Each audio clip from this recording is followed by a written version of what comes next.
Lúc này, nghe thấy động tĩnh, Ngụy lão gia tử rảo bước đi tới, đôi mày nhíu chặt, nghiêm nghị nhìn Hắc Phong. Hắc Phong, không được chiều hư con bé như vậy. Hôm nay dám lên núi đánh heo rừng, ngày mai liền dám lên núi đánh hổ lớn. Chúng ta không thể nuông chiều con bé như vậy, như thế là đang hại con bé, biết không hả? Hắc Phong lẳng lặng nhìn Ngụy lão gia tử một cái, móng ngựa vừa mới nhấc lên, lại lẳng lặng hạ xuống. Hừ, con dám chạy nữa phải không? Giỏi cho con rồi, cả heo rừng cũng dám lên núi đánh. Con còn muốn làm cái gì nữa? Ái đau, đau, đau, con không dám nữa đâu. Con thật sự không dám nữa đâu. Đội trưởng, chú, cậu, mợ, con bé còn nhỏ. Chúng ta từ từ, anh im miệng cho tôi. Có chuyện gì liên quan đến anh chứ? Mau mau để chị xem nào. Chị nghe nói em gái Bạch Nặc của chị vừa đánh được một con heo rừng lớn. Bạch Nặc này, lần sau nhớ mang theo chị với nhé. Chị cũng muốn đi đánh cùng em. Ngụy gia còn chưa dứt lời thì đã chạm phải khuôn mặt đỏ bừng của mẹ mình, lập tức dùng mình một cái. Cậu ơi, em gái ơi, mọi người cứ bận đi nhé. Vậy chị về trước đây, quay lại chị sẽ tìm em chơi sau nha, sẽ mang đồ ăn ngon cho em đấy. Ngụy gia nói xong liền quay đầu chạy thẳng, không chút do dự. Bạch Nặc lùi thủi đi bên cạnh thím Thúy Nga, hướng về phía nhà đại đội trưởng. Suốt quãng đường đều bị đại đội trưởng thì ở lại để xử lý con heo rừng lớn đó. Ra, mau ra kiểm tra cho Nặc Nặc xem có bị thương chỗ nào không. Không cần đâu à, không cần đâu, con không bị thương mà. Thím ơi, tới đây mẹ ơi. Con đưa em vào trong nhà trước nhé. Đi đi, Nặc Nặc, tối nay ở lại nhà ăn cơm đấy biết không? Ăn xong mới được về. Đừng mà thím, giờ vẫn còn sớm mà. Lát nữa còn phải chia thịt heo, con về nhà ăn là được rồi. Đừng có phần cơm cho cháu đấy nhé. Điều kiện sinh hoạt của Thất Thủy đại đội quả thực tốt hơn một số nơi khác, nhưng thời buổi này, cuộc sống ở nông thôn dù thì có tốt đến đâu cũng chỉ là không bị đói. Gia đình đại đội trưởng nhân khẩu cũng đông, lương thực cũng chẳng dư giả gì cho cam. Cuối cùng Bạch Nặc vẫn phải nói khéo mãi mới rời đi được. Dù vậy, thím Thúy Nga vẫn gói cho Bạch Nặc không ít đồ mang về. Bạch Nặc đưa gia đình Hắc Phong về đội chăn nuôi trước. Sau khi tan làm lúc 5:30, mọi người ra sân phơi để chia thịt lợn. Nặc Nặc ơi, sao mọi người lại đến đây vậy? Đại đội trưởng nói hôm nay chia thịt lợn, nên được ta làm sớm một tiếng. Tụi mình tuy là thanh niên trí thức mới đến, không có bao nhiêu điểm công, nhưng vẫn được chia 2 lạng thịt lợn rừng. Tụi mình vừa tan làm là tới tìm cậu ngay. Tụi mình cùng về nhé. Để tớ nói với Hắc Phong một tiếng, rồi khóa cửa lại. Bạch Nặc chào Hắc Phong một tiếng, rồi khóa kỹ cửa chuồng ngựa lại. Sau đó cô mới cùng các chị em của mình thong dong đi bộ về phía khu tập thể thanh niên trí thức. Trên đường còn gặp vài thanh niên trí thức khác. Bạch trí thức, tôi nghe nói con lợn rừng lớn đó là do cô tự tay săn về à? Cô giỏi quá đi mất. Đỉnh thật đấy, đúng vậy. Lợn rừng đâu có dễ săn. Thường thì trong thôn phải huy động rất nhiều sức lao động mới cùng lên núi săn được. Tôi xuống nông thôn bao lâu nay, thực sự chưa từng thấy ai có thể một mình đối phó được một con lợn đực. Ai bảo không có, anh Mãnh của tôi năm ngoái cũng tự mình săn được một con lợn rừng về đấy thôi. Tụi tôi còn được chia thịt nữa. Chẳng trách Bạch trí thức và anh Mãnh là anh em ruột. Cả nhà mọi người đúng là quá lợi hại. Việc săn được lợn rừng này đâu có liên quan đến chuyện họ có phải anh em hay không chứ. Cái cậu này muốn làm đại ca tôi tức chết, để tôi có thể thừa kế luôn tài sản của anh ấy, phải không? Tôi và Phương trí thức không phải anh em ruột đâu. Tôi và thanh niên trí thức Phương không có quan hệ huyết thống đâu. Ông bà ngoại của anh ấy và ông bà ngoại của tôi là chiến hữu. Hai gia đình lại là thế giao. Chúng tôi cùng nhau lớn lên. Chỉ là sau đó ông ngoại anh ấy được điều chuyển công tác nên mới xa cách vài năm. Hóa ra là vậy. Nhưng mà Thanh Mai Trúc Mã lớn lên cùng nhau, quan hệ hai nhà lại tốt thì cũng chẳng khác gì anh em ruột. Đứa trẻ ngốc này thật ngây thơ. Thanh niên trí thức Phương đó đối xử với ai cũng như nhau, kiêu ngạo lạnh lùng. Đối với các nữ trí thức trẻ lại càng không hận không thể giữ khoảng cách 800 mét. Cứ như thể các nữ trí thức trẻ có độc cả cái đại viện trí thức trẻ này. Chỉ có mỗi thanh niên trí thức Bạch là nhận được sự ưu ái từ anh ta thôi. Tôi cứ cảm thấy đây không phải là tình anh em đơn thuần đâu. Đúng rồi, thanh niên trí thức Bạch đó là do cô đánh về. Theo quy định chắc cô sẽ được chia không ít thịt lợn nhỉ. Người này là ai vậy nhỉ? Không nhớ tên nữa. Hình như là một trí thức trẻ cũ. Thôi bỏ đi, không quan trọng, mê mơ. Chú đại đội trưởng nói có thể chia được 30 cân. 30 cân sao? Tôi xuống nông thôn 3 năm rồi, chưa bao giờ nhận được nhiều thịt lợn như vậy. Hồi cuối năm, lượng thịt lợn được chia cũng chỉ có chút ít thôi, còn chẳng đủ dính kẽ răng nữa. Đúng vậy, sau khi ăn Tết xong, tôi vẫn chưa được nếm lại vị thịt lần nào. Mấy người nói chuyện thật kỳ quái. Tôi nhớ khi các trí thức trẻ mới đến, mọi người chúng ta đã cùng nhau ăn tiệc. Thanh niên trí thức Bạch đã lấy thịt hộp ra, thanh niên trí thức Tôn lấy ra một tảng thịt sống. Hình như đây là chuyện của mấy ngày trước mà. Sao giờ lại thành ra lâu rồi chưa được ăn thịt? Mấy người tuổi tác cũng đâu có lớn mà chỉ nhớ kém vậy sao? Trong khoảnh khắc, bầu không khí trở nên cực kỳ gượng gạo. Thanh niên trí thức Lưu hiểu lầm rồi, chúng tôi không có ý đó, chỉ là cách dùng từ hơi quá một chút thôi. Chủ yếu là vẫn muốn cảm ơn thanh niên trí thức Bạch. Được rồi, mau về thôi. Thu dọn một chút còn phải ra sân bãi chia thịt lợn nữa. Buổi tối còn phải nấu cơm. Anh Tạ, lúc hôm nay em đi làm, nghe nói đại đội trưởng báo sai trí thức trẻ từ phía nhà nhỏ chuyển đến ký túc xá tập thể, nói rằng hạng trí thức trẻ có phẩm chất đạo đức kém như vậy không thích hợp ở nhà nhỏ nữa, cần phải đến ký túc xá tập thể để trải nghiệm cuộc sống gian khổ hơn. Không phải mấy ngày trước anh nói muốn chuyển qua đây sao? Hay là cứ ở ngay cạnh phòng em đi, tránh lãng phí thời gian xây giường sưởi và xây tường sưởi. Hôm nay em cũng đã nói với đại đội trưởng rồi. Tiền thuê nhà cũng đã nộp xong, lát nữa em sẽ thu dọn đồ đạc. Thế thì tốt quá rồi. Anh đã bảo là em nên dọn ra ngoài từ sớm rồi mà. Cũng đâu phải là không có điều kiện đó. Nếu không phải lúc đầu anh Mãnh của anh đề xuất xây riêng 2 dãy, nhà nhỏ để tăng thu nhập cho đại đội, chắc là anh đã sớm xin xây nhà riêng ở gần đây để ở rồi. Bạch Nặc về đến nhà liền khóa chặt cửa sổ và cửa chính. Vào bên trong phòng cạnh giường sưởi, kéo rèm che lại rồi vào trong không gian. Ký chủ, 920 làm đã dùng nước sôi nồi nấu chín. Pha sữa bột cho sói con. Còn cắt một ít thịt heo cho nó ăn nữa. Cái tên nhóc này ăn khỏe thật đấy, cả một chậu lớn như vậy. Mà nó chén sạch bách luôn, thấy rõ rồi đấy. Hơn nữa em đã dùng thiết bị kiểm tra qua rồi. Đây hoàn toàn không phải là chó con đâu. Là sói con đó nha. Sói Đông Bắc chính gốc, mới được 2 tháng rưỡi thôi. Nói nhảm, đây vốn dĩ là sói con mà, chẳng phải chó con gì hết. Ký chủ muốn mang sói con ra ngoài nuôi sao? Ký chủ, bây giờ người đã có sói con rồi. Chắc là sẽ không còn thương anh Thống nữa đâu nhỉ. Nhưng dù có như vậy, ký chủ cũng đừng làm khó anh Thống nhé. Không sao đâu, chỉ cần ký chủ thấy vui là được rồi. Nhưng mà sói con vừa mới quấn quýt với 925 xong đó. Nó không giống anh Thống, chỉ có mỗi mình ký chủ thôi. Và cũng sẽ mãi mãi chỉ yêu mỗi mình ký chủ thôi nha. Ngươi vừa mới lén lút uống trà sau lưng ta đúng không? Ngươi đừng có uống đến mức làm mình bị chậm mạch đấy. Thất thủy đại đội có không ít nhân khẩu. Một con lợn rừng nặng hơn 200 cân hoàn toàn không đủ chia. Đại đội trưởng lại bảo đội chăn nuôi rất một con. Lợn béo nặng hơn 300 cân. Mỗi người có thể chia được 4 lạng thịt heo. Bạch Nặc chọn 10 cân thịt lợn rừng, 10 cân thịt lợn béo và phần thịt vụn còn lại. Vui vẻ chạy về căn lều nhỏ của mình. Sau khi ăn tối, Bạch Nặc quay trở về không gian. Ngươi đang nghĩ gì vậy? Cứ cảm thấy trong đầu ngươi bây giờ chẳng có ý đồ gì tốt đẹp cả. Không nghĩ gì cả. Ký chủ, có phải nên đặt cho sói con một cái tên không? Hay là gọi là cầu đàn đi. Tên xấu cho dễ nuôi. Không được, không được. Ngươi không biết đại đội chúng ta có bao nhiêu đứa tên đàn đâu. Cái tên này mà gọi ra, chắc cũng phải có cả một lớp trẻ con thưa đấy. Vậy thì phải đặt một cái tên nào đó thật oai phong. Trước đây tôi nghe nói, rất nhiều nhà đặt tên cho thú cưng đều mang theo chút ý nghĩa tốt lành. Ví dụ như Lai Tiền này, Vượng Tài này, Đa Mễ này. Nhưng cái tên đó nghe hay biết bao. Nghe một cái là thấy Phú Quý, Phú Quý, Phú Quý Nhi. Anh Thống thật thông minh. Sau này sói con sẽ tên là Phú Quý. Ngụy Phú Quý. Ký chủ, tại sao lại họ Ngụy mà không phải họ Bạch? Muốn theo họ của bà ngoại sao? Người nghĩ xem, Bạch Phú Quý, chẳng phải là Phú Quý trắng tay một hồi sao? Nghe thế nào cũng thấy hơi đen đủi. Nhưng Ngụy Phú Quý thì lại khác. Vì vinh hoa phú quý của chúng ta, thật ý nghĩa biết bao. Ký chủ nói đúng lắm. Ký chủ đúng là một ký chủ đại thông minh. Cô thật sự định mang Phú Quý ra ngoài nuôi sao? Nuôi trong khu tập thể trí thức trẻ. Tôi lo là sẽ gây ra những rắc rối không đáng có. Không sao đâu, đến lúc đó tôi cứ khăng khăng. Phú Quý chính là một con chó có ngoại hình giống sói, bên ngoài cũng chẳng có tinh tế, thiết bị kiểm tra vạn năng do thời không chế tạo. Dù có nói thế nào đi chăng nữa, Phú Quý nhà chúng ta vẫn cứ là một con chó thôi. Được rồi, đây cũng là một cách. Dù sao thì ai mà bướng lại được ký chủ chứ, đã bảo là chó thì chắc chắn nó phải là chó. Mấy ngày sau đó, Bạch Nặc ban ngày thong dong tự tại, dẫn theo Tiểu Phú Quý cùng cưới Hắc Phong đi dạo quanh đại đội như những kẻ nhàn rỗi. Vui vẻ được mấy ngày, cuối cùng cũng đợi được đến ngày nghỉ. Sau khi tan làm, anh vội vội vàng vàng chạy về sân nhỏ, chuẩn bị sáng sớm mai đi tìm ông ngoại, tiện thể chuẩn bị số hàng cần xuất đi. Bạch Nặc vừa mới cơm nước xong, kiểm tra lại các cửa sổ trước sau, xác nhận tất cả đều đã khóa kỹ rồi mới quay lại giường lò. Anh Thống, hệ thống, đưa máy tính bảng cho tôi muốn xem phim hoạt hình. Ngươi đừng xem hoạt hình vội. Ngươi còn nhớ chuyện trước đây không? Chuyện về tên chủ nhiệm cách hội ở huyện. Nhưng thử ghi trên cuốn sổ cái mà chúng ta tìm được ở nhà hắn ấy. À nhớ chứ, sao vậy? Ta đã cài một chương trình nhỏ để hóng hớt vào cuốn sổ cái đó. Vừa mới kích hoạt phản hồi, quân khu phối hợp với Bộ Vũ trang, công an triển khai hành động phối hợp ba bên, giải cứu thành công những phụ nữ bị bắt cóc và bắt giữ nhiều quan chức liên quan. Đồng thời lần theo dấu vết triệt phá đường dây buôn người quy mô lớn, giải cứu được rất nhiều phụ nữ và trẻ em. Vốn dĩ sự việc không suôn sẻ như vậy đâu, vì có rất nhiều người dính líu vào. Các lãnh đạo cấp cao đã sớm cài cắm tai mắt. Chỉ cần nhận được tin tức từ phía đó truyền về là bọn chúng sẽ lập tức thu dọn đồ đạc bỏ trốn. Cũng thật là trùng hợp. Đúng lúc lãnh đạo lớn từ kinh thành xuống thị sát quân khu tỉnh Liêu, một vị thủ trưởng quân khu bị tấn công bất ngờ và bị thương. Vị lãnh đạo lớn vô cùng tức giận, hạ lệnh điều tra kỹ việc này. Điều này vô tình lại che đậy cho hành động ở địa phương, khiến tai mắt không thể truyền tin tức đi được. Cuối cùng thực hiện được việc vây bắt chính xác. Chương trình truyền về đoạn đối thoại cho thấy hành động lần này mấu chốt là nhờ vào vị Hắc Sơn lão yêu đó. Đại khổng lồ, nếu không nhờ anh ta tìm được cuốn sổ cái, thì độ khó của hành động sẽ tăng lên rất nhiều. Anh ta tuy ngoại hình thô kệch, nhưng thực chất là một người vô cùng tốt bụng.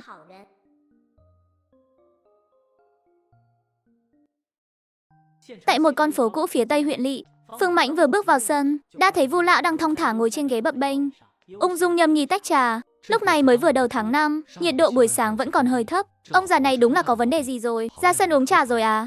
Ồ, về rồi đấy à? Đồ đạc ở bên trong hết rồi, quần áo, giày tất đều được cố ý làm cho cũ đi. Lương thực cũng toàn là ngũ cốc thô thôi. Cậu mang về đi. Cẩn thận một chút. Trà này ngon đến thế sao? Đây là trà cháu ngoại yêu quý cố ý đưa cho ta đấy. Ông đừng có đùa, ông làm gì có con gái. Đừng nói là con gái, đến con trai còn chẳng có thì lấy đâu ra cháu ngoại. Trời vừa mới sáng mà sao đã bắt đầu nằm mơ rồi thế? Nói bậy, cái thằng nhóc thối này. Lão tử không con trai không con gái thì sao không thể có cháu ngoại được? Trà này là Niu Niu nhà ta đưa cho ta đấy. Chỉ cho một mình ta thôi. Con chẳng thèm cho lão già họ Chu kia.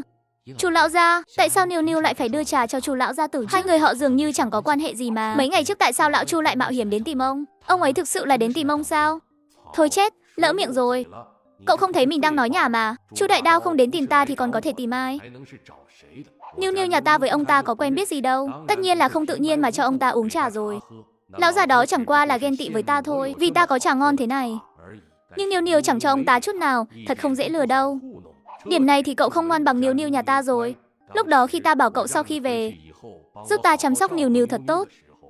Cậu đâu có thái độ này đâu. Sao thế? Mới có mấy ngày thôi mà. Đã để tâm như vậy rồi. Lão tử còn tưởng cậu và Điêu Điêu mới mấy năm không gặp đã quên rồi chứ. Ông già này, chúng ta nói lý chút được không? Ngày tôi vừa mới về, ông trực tiếp bảo tôi tìm người đến cục công an bảo lãnh người ra. Ngay sau đó vội vàng quẳng cho tôi một câu giúp ông chăm sóc người rồi đi mất. Chẳng thèm nói với tôi, người cần tôi chăm sóc là Niu Niu nhà họ Bạch. Ta chưa nói à? Chưa, hoàn toàn chưa hề. Một chưa cũng không, nếu không phải dạo trước tôi thực sự có việc phải về Thất Thủy đại đội dặn dò bác sĩ, vô tình gặp được, nếu không đợi đến ngày nào đó lỡ đắc tội với con bé danh ma kia, lúc đó lại phải tự mình dỗ dành nó. Thôi được rồi, chẳng phải tôi chỉ quên chút thôi sao? Tôi già rồi nên chỉ nhớ kém không được à? Làm sao hả? Anh còn muốn động thủ với lão già này nữa hả? Coi chừng tôi mách chị cả của tôi đấy. Người này sao cứ hở chút là thích đi mách lèo thế nhỉ? Anh có giỏi thì đi mách bên Ngụy gia kia kìa. Tự dưng chạy tới Bạch gia mách lèo với bà ngoại của nó làm gì? Đúng rồi, chuyện bên ngoài của anh xử lý xong rồi chứ? Lão Chu, đã cho các anh một cơ hội lớn như vậy. Nếu chuyện này mà còn không nắm bắt được, thì anh dứt khoát đừng chạy ra ngoài nữa. Cứ thành thật mà đi làm thanh niên trí thức của anh đi. Quả nhiên là cố ý. Tôi đã bảo mà, đại lãnh đạo thường xuyên hỏi han. Tại sao lại đúng lúc này gây ra náo động lớn như vậy? Vị kia nhà họ Chu có địa vị ở tổng quân không hề thua kém ông cụ nhà tôi. Chuyện bị người ta phục kích lớn như thế, để trấn an quân tâm, đáng lẽ phải âm thầm điều tra giải quyết, tuyệt đối không được dùm beng. Nhưng ngay khi chúng tôi chuẩn bị hành động, quân khu Tỉnh Liêu đột nhiên gây ra náo động lớn, ngược lại khiến phía chúng tôi vô cùng thuận lợi. Tôi vốn cứ tưởng là do anh trai tôi làm trò, không ngờ lại là ông cụ Chu trực tiếp ra tay. Đám người này còn nói hai anh em chúng tôi làm mưu nhiều kế. Theo tôi thấy, mấy lão già này mới là làm mưu mẹo và xảo quyệt hơn. Đang tính toán cái gì đấy hả? Chắc lại chẳng nghĩ ra được điều gì tốt đẹp rồi. Ngày nào cũng vậy, tôi thì còn trẻ, đừng suốt ngày cứ tính toán nhiều việc như thế. Chuyện bên ngoài giải quyết xong rồi thì mau chóng quay về đại đội của các anh đi, giúp lão già này thật tốt, chăm sóc nữ nữ cho tốt vào. Đừng để con bé bị người ta bắt nạt. Nó có việc gì nặng nhọc thì anh tranh mà làm đi. Biết chưa? Tôi không phải là bảo mẫu đâu. Còn nữa, hồi nãy cháu nói ai bị bắt nạt? Tiểu Anh Miêu mà bị bắt nạt à? Ông đừng có đùa nữa được không? Cái con bé đó, chỉ cần đưa cho nó cây đại đao là nó dám xông thẳng vào núi sâu luôn đấy. Huống hồ thực lực thật sự của con bé đó, các người thật sự chẳng biết gì cả. Chỉ có một người biết thôi. Thôi bỏ đi, tôi già rồi, không lo nghĩ mấy chuyện này nữa. Cứ để hai cái đứa tinh quái này chơi với nhau đi. Dù sao thì hai đứa nhỏ này có thiệt gì chứ không bao giờ chịu thiệt thòi đâu. À đúng rồi, quên mất chuyện quan trọng. Cái đầu óc này của tôi thật sự già rồi. Tôi nói này lão gia tử à? Gì lão gia? Chúng ta có thể đừng có hốt hoảng như vậy được không? Ồ, chiếc khăn tay nhỏ này mà ông vẫn còn giữ sao? Cháu nhớ đây là lúc sinh nhật 15 tuổi của ông. Bà ngoại Ngụy gửi cho ông phải không? Chiếc khăn tay này là nữ nữ, đặc biệt chuẩn bị làm quà sinh nhật cho ông đấy. Mê mâng, lúc đó ông lén gia đình đi ra chiến trường. Sau khi bà ngoại Ngụy biết chuyện, đã gửi cho ông một gói đồ lớn. Bên trong còn có một bức thư. Trong thư nói chiếc khăn tay là do tiểu anh nữ tự tay làm. Lúc đó bệnh ở đầu của nó vẫn chưa khỏi. Muốn tìm mà không thấy, lại chẳng nói năng gì được. Nó bèn từ chiếc áo sơ mi mới mua của ông ngoại Bạch, cắt lấy một miếng, làm ông ngoại Bạch tức đến trợn cả mắt. Gì lão gia? Bên phía bà ngoại Ngụy được rồi. Chuyện ở kinh thị không cần mấy đứa nhỏ các cháu phải lo lắng đâu. Đám già chúng ta vẫn chưa mất đâu. Hơn nữa, nếu ông ngoại Bạch của cháu mà thực sự có chuyện gì, thì bác cả Bạch của cháu sao có thể yên ổn làm viện trưởng ở viện nghiên cứu biên cương được chứ? Có đôi khi, canh giữ cũng là một kiểu bảo vệ biến tướng. Cháu nên hiểu rõ điều này, bao gồm cả phía ông nội cháu nữa. Vậy nên mấy năm nay mày được cứ an phận một chút. Nếu không thể về kinh thị thì đừng về. Cháu cũng giúp trông chừng An Vận một chút. Cứ để nó ở lại trong huyện vài năm cho đàng hoàng. Biết rồi các bảo bối nhé. Một tập xem không đã. Nhấn vào video game ở trang chủ để xem trước các diễn biến tiếp theo. Ôi, ông đừng có ngắt lời tôi mãi thế. Xin nữa thì lại quên mất rồi. Ông nói cho tôi nghe trước đi. Có phải trong đội của các ông mới xuất hiện loại đạn có thể tan chảy không? Mau mau, nói cho tôi nghe đi. Cái gì? Cái gì mà có thể tan chảy cơ? Ông cố ơi, ông có nhà không ạ? Cho đến sớm thật đấy. Đây. Anh hai, anh về rồi à? Phương Mãnh cúi đầu nhìn thứ đồ trong tay, lại nhìn sang chiếc xe đạp không người trông coi, bất lực mỉm cười. Ông cố, đây là trà và thịt xông khói cháu mang cho ông. Thịt xông khói là tự cháu làm đấy à? Trong này còn có 10 cân thịt lợn rừng. Ông giữ lại mà ăn. Áo khoác cũng là cháu tiện tay làm trong mấy ngày qua. Ông giữ lại mà mặc.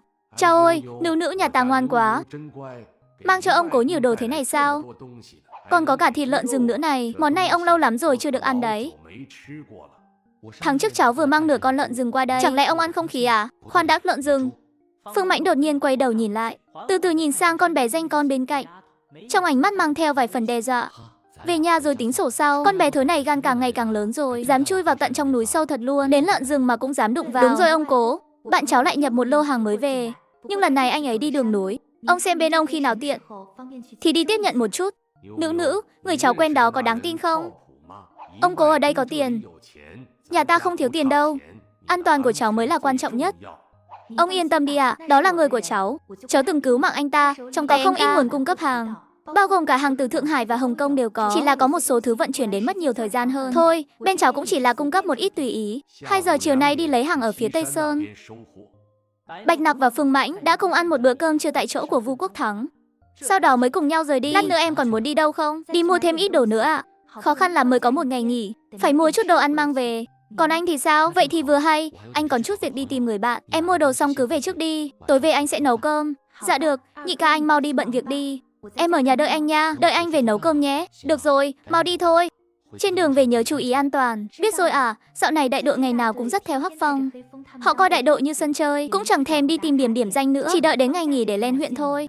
Những điểm danh có thể chạm tới trên Bạch Nặc đều đi qua một lượt, tổng cộng tiêu hết 12 tấm phiếu điểm danh, lại đến hợp tác xã mua một ít bánh ngọt. Sau khi Bạch Nặc trở về sân nhỏ của mình trên huyện, nhanh chóng tiến vào không gian, kiểm tra lại một lần nữa số hàng cần xuất lần này. Bạch Nặc dự định sẽ bán hết những món đồ lớn kiếm được từ nhà tên lạ béo chủ nhiệm cách hội lần trước, sau đó lại từ trong không gian lấy ra từ kho đồ thời đại 200 chiếc váy, 200 chiếc áo sơ mi vải đa cơ gian, vân vân và vân vân. Bạch Nặc viết rõ đơn giá của từng loại mặt hàng, sau đó đưa người nhân tạo đến địa điểm giao hàng.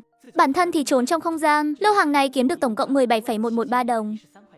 Giao dịch xong, Bạch Nặc đạp xe đạp, đeo gùi trở về Thất Thủy đại đội. Ồ, thanh niên trí thức Bạch đã về rồi đấy à, có cái xe đạp này thật là tiện lợi quá ha. Chẳng cần phải đợi đi xe ngựa nữa.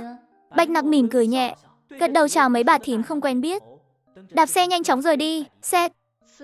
Con bé này cũng thật là, đạp nhanh như vậy làm cái gì? Tôi còn đang muốn xem, trong cái gùi sau lưng nó mua được những gì về kìa. Theo tôi thấy thì, trong cái khu ký túc xá trong số các nữ trí thức trẻ thì điều kiện của Bạch trí thức này là tốt nhất rồi. Tôi nghe nói trong phòng cô ấy còn có một chiếc máy may nữa đấy. Dẫu nói là đồ cũ, nhưng vẫn tốt hơn là không có. Giờ lại có thêm một chiếc xe đạp. Bình thường còn làm người quản lý chuồng ngựa ở đội chăn nuôi. Mỗi ngày công điểm kiếm được không hề ít đâu, mà thời gian rảnh rỗi lại nhiều nữa. Nếu mà gả vào nhà nào đó, mỗi ngày cũng có khối thời gian rảnh để ở nhà nấu cơm làm việc nhà, lại còn mang theo bao nhiêu của hồi môn như thế. Nhà ai mà cưới được con bé này thì đúng là hơi to rồi. Một bà thím nãy giờ vẫn im lặng bên cạnh, hơi cúi đầu xuống, ánh mắt dán chặt vào hướng Bạch Nặc vừa rời đi. Ánh mắt khẽ lay động, bà nói tốt như vậy. Sao nào, bà còn có ý đồ gì à? Tôi nhớ là con trai bà đã đính hôn từ lâu rồi mà nhỉ. Đứa còn lại thì vẫn còn là một thằng nhóc con thôi mà. Con trai tôi đính hôn với nhà tổ trưởng phân xưởng ở nhà máy trên huyện đấy. Thông gia của tôi dù sao cũng là người thành phố chính gốc. Đám trí thức trẻ đó nói nghe hay là từ thành phố đến, nhưng quan hệ lương thực chẳng phải vẫn nằm ở nông thôn chúng ta sao? Cũng ăn lương thực ở nông thôn thôi. Sau này có cơ hội về lại thành phố hay không thì còn chưa biết chắc đâu. Trí thức trẻ đó điều kiện có tốt đến mấy thì cũng chỉ là trí thức trẻ nông thôn thôi. Con trai tôi không thèm nhìn chúng đâu. Cái bà nhà lão ngũ này bị làm sao thế không biết. Kể từ khi con trai bà ta tìm được đối tượng ở thành phố, suốt ngày mắt cứ như mọc trên đỉnh đầu vậy. Cái cô con dâu nhà bà ta trông gầy gò nhạt nhẽo, còn chẳng hấp dẫn bằng bát cháo sáng nay nhà tôi nữa. Chẳng qua là có ông bố làm tổ trưởng ở nhà máy thôi mà. Suốt ngày làm bộ làm tịch, chẳng coi ai ra gì. Thôi được rồi, cứ chờ mà xem. Nhà bà ta còn nhiều chuyện để náo nhiệt lắm. Tôi nghe người ta nói, cô con dâu đó chẳng phải dạng vừa đâu, không dễ chung sống đâu. Tính tình bị gia đình nuông chiều đến hỏng rồi. Ở trên huyện không tìm được đối tượng nên mới xuống nông thôn mình tìm đấy. Sau này chắc chắn là có kịch hay để xem rồi. Các bạn ơi, xem một tập chưa đã đúng không? Hãy nhấn vào video game trên trang chủ để xem trước những diễn biến tiếp theo nhé.